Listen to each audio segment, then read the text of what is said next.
इतना सब कुछ हो गया कि तुमसे तुम्हारा रिजल्ट पूछना भूल गई। मेरा रिजल्ट बहुत अच्छा आया है, पास हो गई हूँ मैं।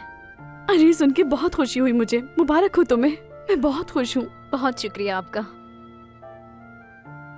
तुम जो चाहो वो हासिल करो। आप भी।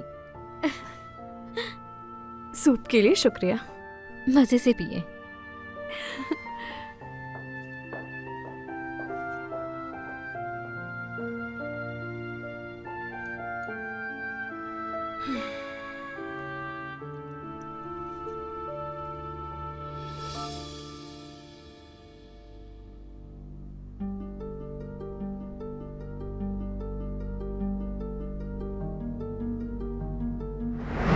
दादी हम दोनों बाहर जा रहे हैं। तुम कहीं नहीं जाओगी तूबा।